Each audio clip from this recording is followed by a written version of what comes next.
I don't think I've ever uttered the word subscribers on my channel in any of the 60-something Let's Plays I've made, but oh my god, you know how many people 1005 people is?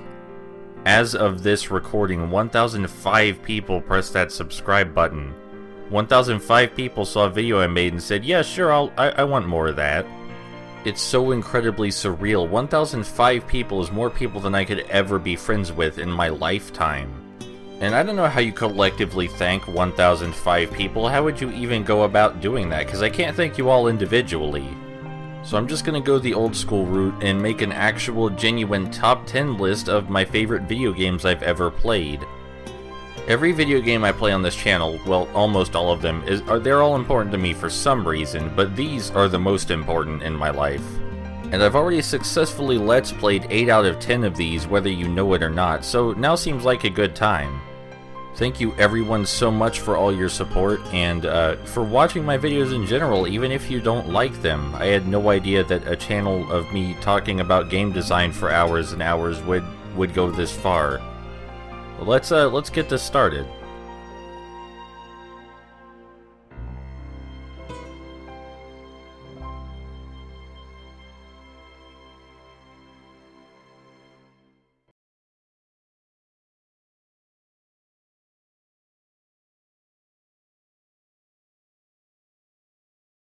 When I first described the Cursed Crusade, I said it was a hack and slash and that it was basically an anime retelling of the Fourth Crusade by French people, and refused to say anything else for fear of spoiling the game.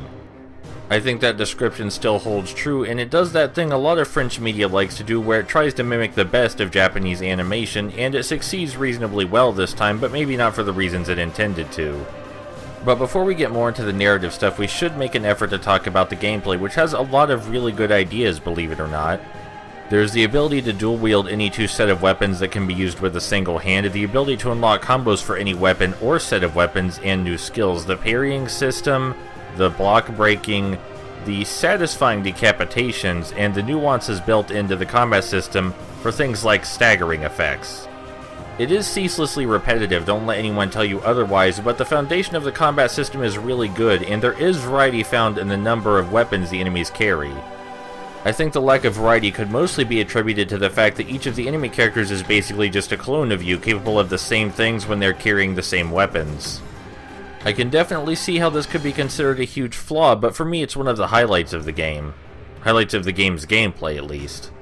It also has the distinction of having a really awesome difficulty select, where the final difficulty removes the glowing auras that let you know when to parry, so you have to time your parries based simply on the animations of the enemy characters, which is not only possible, but makes the game way more satisfying. The gameplay still isn't great, it's satisfying, but there's difficulty dying even on the hardest setting, and the bosses are so easy to cheese out that it's incredibly humorous. There's also some other minor hiccups like the crossbow sections and screen tearing, but those bothered me pretty much 0%, so I don't think they're all that much worth talking about. But no, none of these things are why it's my 10th favorite game. It's an incredibly average hack and slash with good ideas. The reason it's my 10th favorite game is because the incredible eagerness that was obvious in the developers while telling this story.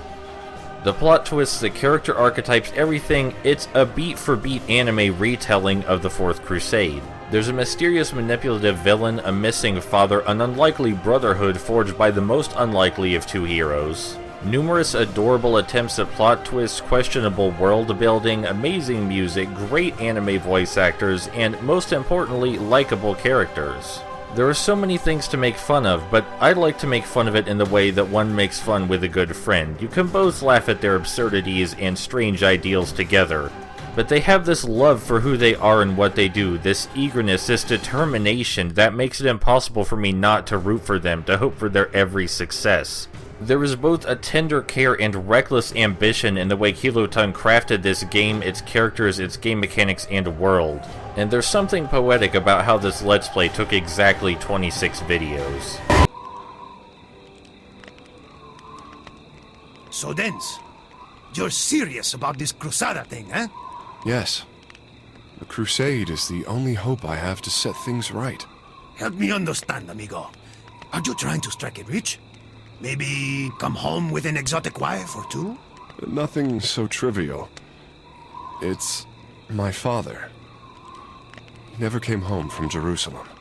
Then your father fought in the Third Crusade. Yes. He was a skilled warrior. I was only a boy when he left to go fight under the Lionheart King's standard. In his absence, well, my uncle, Yes? he destroyed my family. He took everything we had. Our home, our land. Only my father can set things right. And I must find him. Wait, caballero. Let me get this straight. You're telling me that everything we've done until now has been because you believe that one old man will come back from a crusade, or quite possibly the grave, to single-handedly reclaim an entire castle? Are you mad, or just an idiota? My father is the rightful heir. He can make my uncle relinquish what was not his to take. Madre de Dios. Help me. He's lost it. Let's get one thing straight, Spaniard. I don't care what you think. And I'm going to find my father. No matter what it takes. And you plan to do that? All while we're being hunted by La Muerte himself. That was an unforeseen complication. You're going to need me in the coming days. I think maybe I should accompany you. I don't know if that's such... There they are! Fools! Nobody humiliates Baudouin de Flandre and lives. You'll pay for your offense. In blood!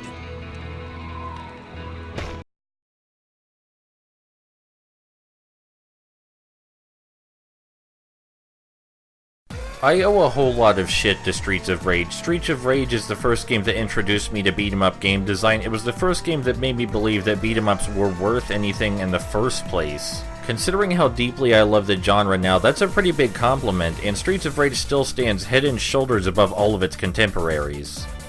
It's not good enough simply to say that it took other beat-em-ups and did everything better, though it did do that by adding much better character variety, better enemies, better boss design, better movement controls. It showed me, and I assume the rest of the world, that beat-em-ups could be more than quarter-sucking monsters that you had to relentlessly cheese your way through. If my reasoning here sounds a tad simple, that's because it is. This game is important to me because it introduced me to beat-em-up game design, helped me appreciate beat-em-ups better as a genre, and because it showed what beat-em-ups had the capacity to be. If you're looking for a reality check, then of course I'm aware that this game has long been outdone, several times over, sometimes by games in its own series. But the sentimental value alone could put it here, let alone the solid game design, which I talked much more about in its own video, and I'm not going to repeat all that stuff here, sorry. But this game is one of the biggest reasons I'm even doing what I'm doing right now, and I can't say that about many other things on this list.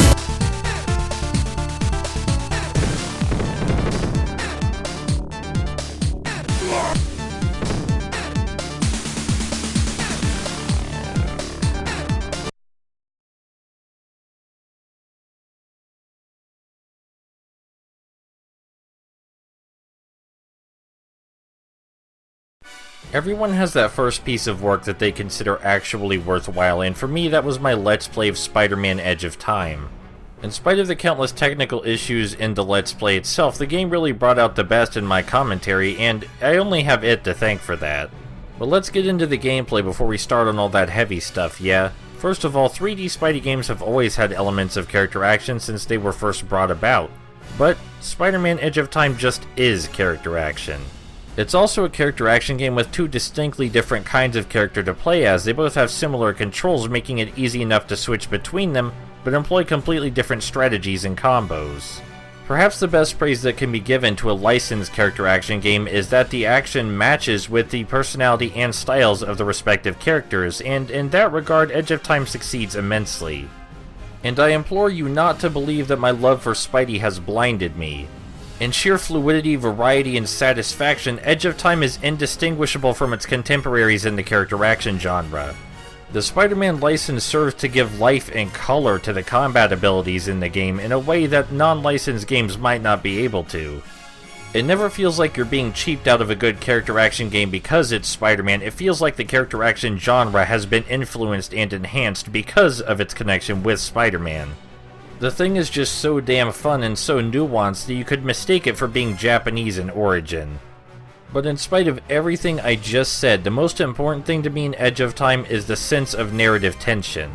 This game is a fucking roller coaster. It questions the core of Peter's character and builds excellent contrast between him and Miguel, all while delivering thrilling boss battles and impressively nuanced combat mechanics. So not only is it fun because the combat is just that great, but there's such a sense of weight behind the combat because of the tension and great narrative importance given.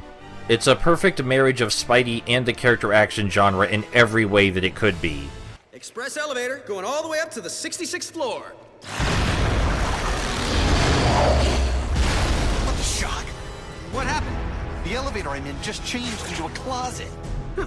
Rock just tried to kill me with an elevator. Weird coincidence. Maybe not. Wait, what? Something I did here had an effect on you in 2099? That's impossible. Well, theoretically, it's not. The idea is called quantum causality. The two gateways created a link between our times. Like a wormhole through the fourth dimension. Right. Normally changing the past just creates an alternate timeline. But thanks to the wormhole, what you do there affects my time, and vice versa. So I can change things here, now, that can immediately change things in the future? That's amazing. Spectacular, even.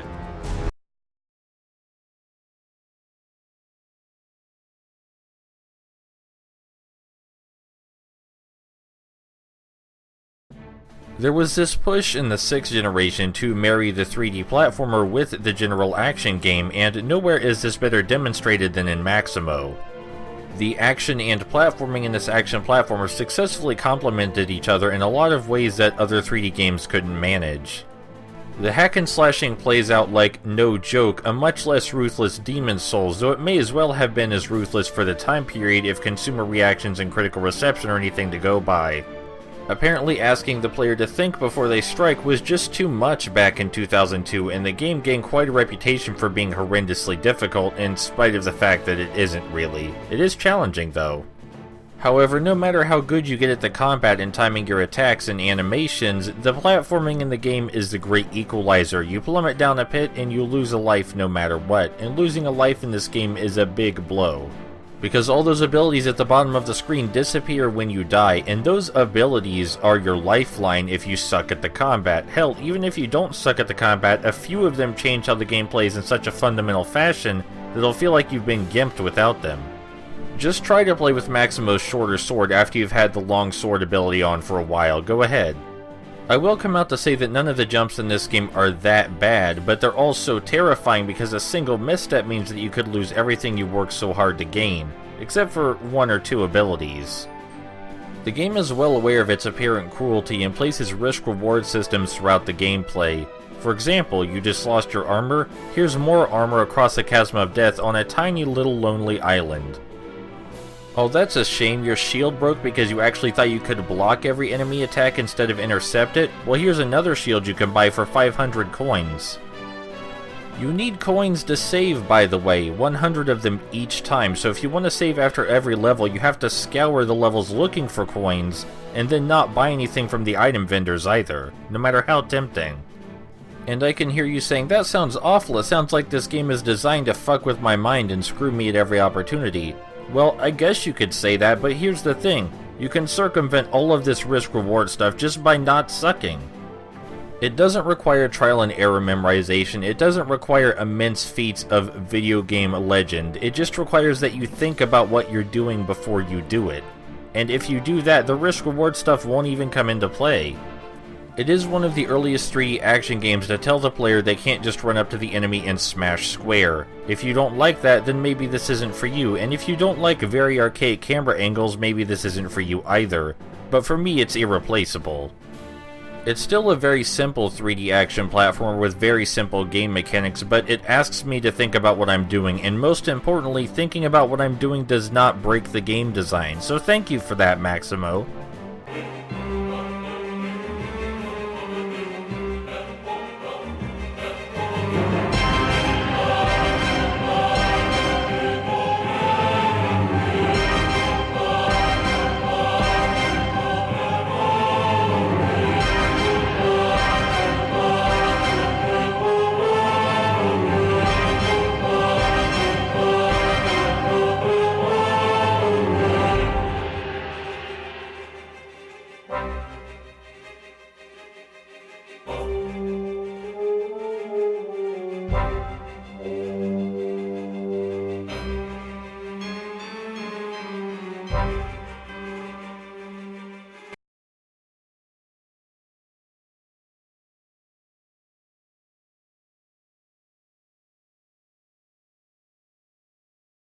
Spider-Man 2000 came at a time when 3D action games were still in their infancy, so it was one of the earliest character action games and one of the earliest 3D games to combine multiple genres like stealth and beat-em-ups. There isn't much nuance to this mixing of mechanics, but when you can use the light stealth, it's noticeably easier than just running in and punching people, and I prefer stealth that works that way.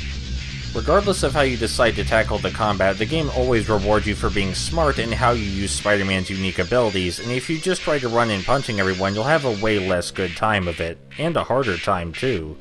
That's not to say the melee combat is bad, it provides a soft lock-on that makes facing enemies from multiple directions really easy and fluid. Not quite as fluid as you'd expect from a modern game, of course, but for the time period it was very notable. All the combat, stealth, and web abilities are designed in such a way that they not only make you sufficiently feel like Spider-Man, but they add a lot to the genre too. You might have noticed this is exactly the thing I praised Edge of Time for, where the Spider-Man license is used to build on the ideas set by its contemporaries instead of restrict them. This game does a much better job of that than Edge of Time because of how early it came during 3D game development. But still, the praise is similar. Don't get me wrong though, this game does have way different priorities. It places a lot more emphasis on variety than Edge of Time. Even though Edge of Time did have its variety, Spider-Man 2000 outclasses it in that category immensely. The game's short length and numerous boss fights help with this, no doubt, because if Spider-Man 2000 were nearly as long as Edge of Time, I don't think it could withstand the pressure. Those are all the valid critical reasons I like Spider-Man 2000, but it would probably be on this list no matter what, because it's one of the most influential games of my childhood, it has Spider-Man in it, and I own every version of it. Level 1! On the home stretch, baby!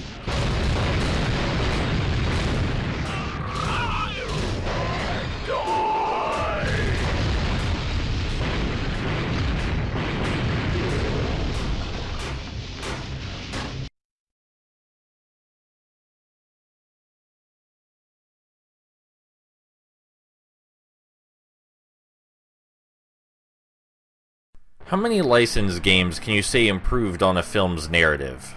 Go ahead, try, tell me. Seriously, I want to know. The Spider-Man movie games use Spidey's abilities great for gameplay purposes, but they never quite match the movies in the writing and character dialogue department. Iron Man for the PS3 and Xbox 360 is the first licensed game where I've ever been able to say, holy shit, they made the story of the original product better. It added new characters that contrast Tony's character and development, and it created an overarching story that required the player to actually think about what was happening if they wanted to get the whole idea. The game understood the characters' motivations and personalities and philosophy so well that it kinda blew me away, and one of my favorite comments of all time came from the very end of this Let's Play. For context, my favorite scene of the game is at the very end, in the final battle, where Obadiah is throwing all of his beliefs, his philosophy, his ideals at Tony, explaining why Tony's heroism isn't going to work and he's doomed to failure. And I got this comment.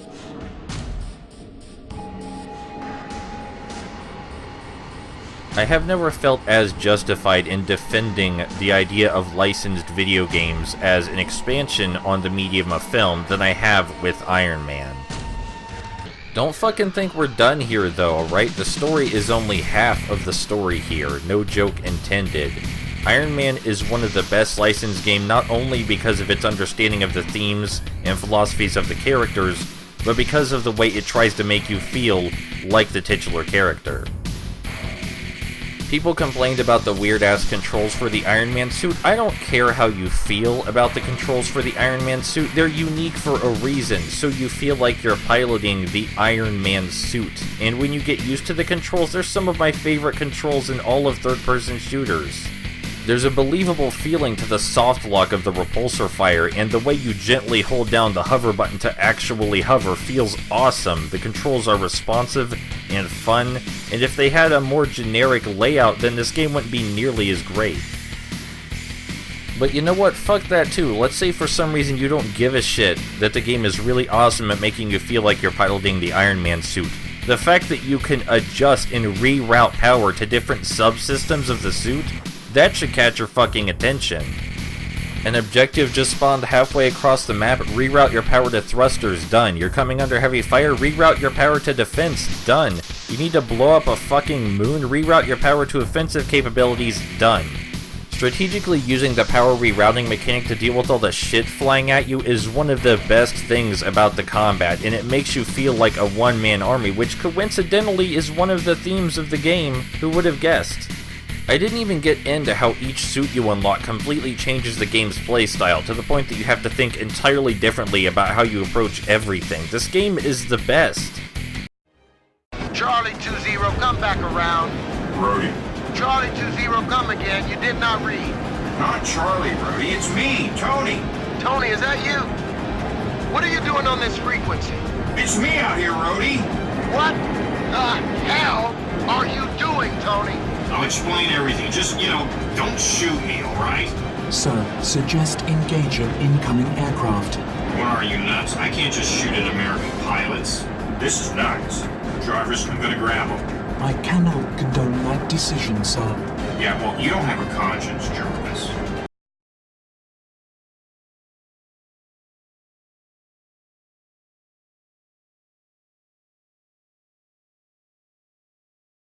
I talk a lot about game design, but Prince of Persia 2008 is not about game design. What this game is primarily is a good story. And my favorite thing about stories are the character dialogue and the character philosophies. I can't help myself. And Elika and the Prince are certainly nothing if not characters. Do you want me to talk about the platforming? I can't. It's basically just glorified QuickTime events. Do you want me to talk about the combat? I can't. It's an incredibly simplistic 2D fighter.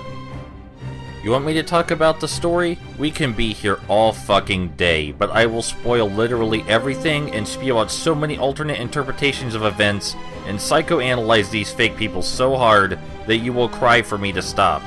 Except I already did that, and it's called Let's Play Prince of Persia 2008, and it has its own playlist, and you can go watch it anytime. Because anything I could say to you about this game's story, I already said in my Let's Play. I love it that much.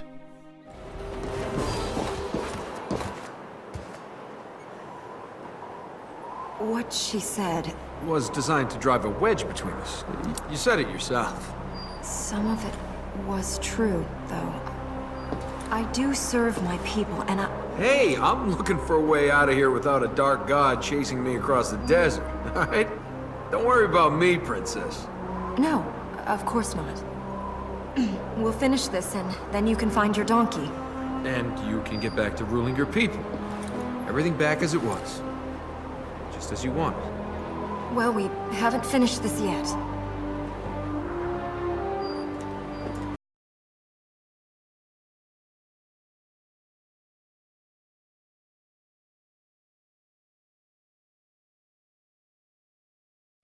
I will never have the time, patience, motivation, or immense mental fortitude required to enter the world of game development. It's just not going to happen. But in a universe where I did, Max Anarchy is almost exactly the kind of game I would have wanted to make. I can feel satisfied with video games as a medium knowing this exists. At the core of the game's design is simplistic and fun combat. It's as easy to pick up and play as character action games get, and that's one of the things I appreciate most about it. All of the characters have similar control schemes, so you always have a good idea of which button will perform which utility and in which order to press it to get the result you want. It has the standard light and heavy attacks that you would expect from any relatively modern beat-em-up, but it also has a second layer of light and heavy attacks called power attacks, which use the character's signature weapon.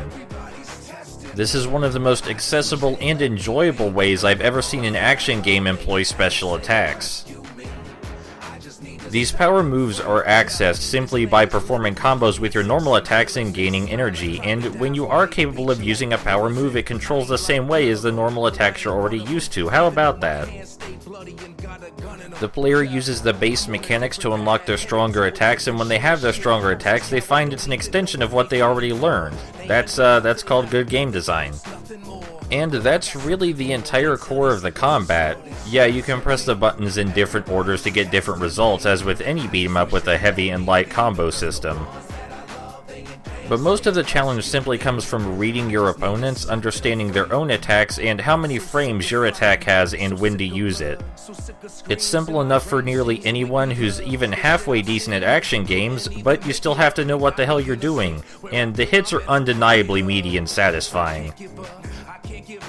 Okay, so that's the gameplay. What about the story? Well, Platinum's signature character writing shines through excellently. Each character's theme song tells a deeply emotional story by itself, let alone the actual narrative.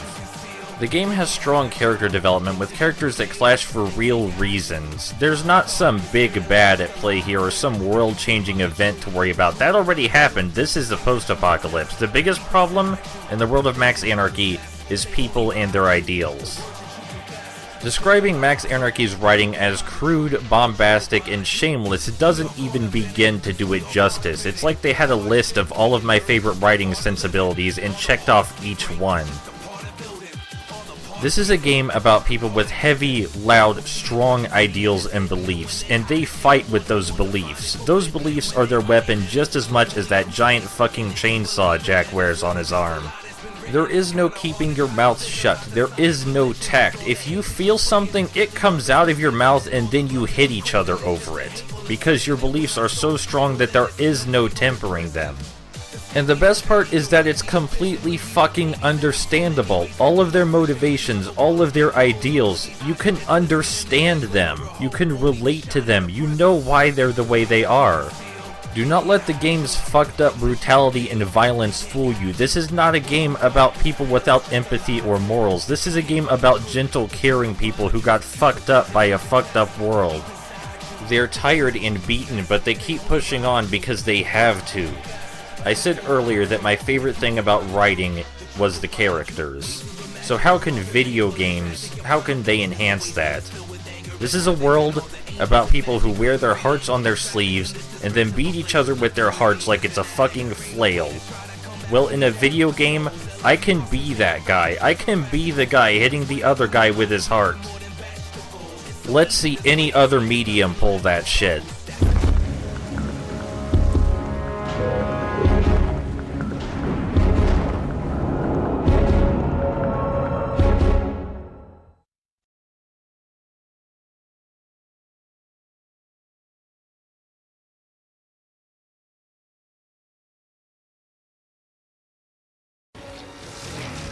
I think it's time for Jack to let her rip.